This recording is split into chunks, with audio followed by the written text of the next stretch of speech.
Okay, तो हम लोग एक बार सबलाइम टेक्स्ट ओपन कर लेते हैं और यहां पे समझने की कोशिश करते हैं कि दोनों में डिफरेंस क्या होता है। तो सबसे पहले हम लेते हैं फंक्शनल कंपोनेंट। ठीक है, फंक्शनल कंपोनेंट क्या है, इजी से रिवीजन देता हूं एक बार। फंक्शनल कंपोनेंट है सिंपल से फंक्शन, जावास्क्रिप्ट में जैसे फंक्शन बनते हैं ना, वो फंक्शन कहलाते हैं फंक्शनल कंपोनेंट। इसकी जगह अगर लेके चलो क्लास कंपोनेंट, तो बेसिकली क्लास कंपोनेंट क्या है, क्लास इन जावास्क्रिप्ट, जावास्क्रिप्ट में बनाने वाली क्लासेस हैं नॉर्मली। ठीक है, अगली चीज जो देखते हैं वो देखते हैं ये क्या है, use function component as much as possible. ठीक है, आप लोग अगर इजी सिंटेक्स आपके लिए सिंटेक्स थोड़ा सा इजी रहता है तो आप लोग जितना चाहे उतने फंक्शनल कंपोनेंट यूज कर सकते हैं, जब तक कि रिएक्ट जेएस फंक्शनल कंपोनेंट बंद नहीं कर देता है। क्योंकि जितने लेटेस्ट वर्जन आ रहे हैं ना, उनमें क्लास कंपोनेंट चलाए जा रहे हैं इन लोगों के थ्रू। क्यों चलाए जा रहे हैं, क्योंकि क्लासेस के अंदर ना फीचर्स ज्यादा है, फीचर्स या आप ये बोल सकते हो फंक्शंस या पहले से बनी हुई चीजें काफी ज्यादा है फंक्शनल कंपोनेंट के कंपैरिजन में।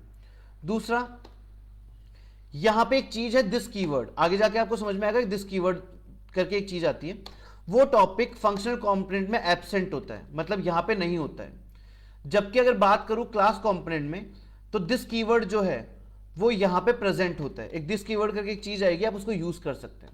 ठीक है, दूसरी बात, ये जो है इसमें स्टेट्स नहीं होती है, स्टेटलेस। स्टेटलेस मतलब एक पेज से अगर दूसरे पेज पे जाया जाए तो डेटा लॉस हो जाएगा, डेटा बचेगा ही नहीं। बट अगर क्लास कंपोनेंट की बात करें तो इसमें स्टेट्स होती है, ये डेटा को रिकॉर्ड कर सकता है। अगली चीज, ये बनाता है सिंपल यूआई, ये जो यूजर इंटरफेस बनाता है, डिजाइन बनाता है, सिंपल यूआई बनाता है। बट क्लास कंपोनेंट की बात करें तो क्लास कंपोनेंट बनाता है कॉम्प्लेक्स यूआई।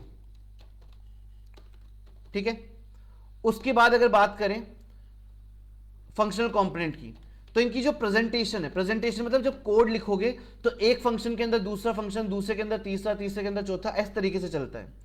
तो इसका जो प्रेजेंटेशन होता है ना, वो कॉम्प्लेक्स हो जाता है, मतलब समझने में कोड मुश्किल हो जाता है। जबकि क्लास कंपोनेंट जो है उनकी प्रेजेंटेशन सिंपल होती है, ईजी होती है अंडरस्टैंडिंग के लिए। ठीक है, तो ये बेसिक डिफरेंसेस है किसके अंदर, क्लास कंपोनेंट के अंदर, फंक्शनल कंपोनेंट के अंदर। ठीक है, यहां तक समझ में आया, किसी को कोई डाउट है?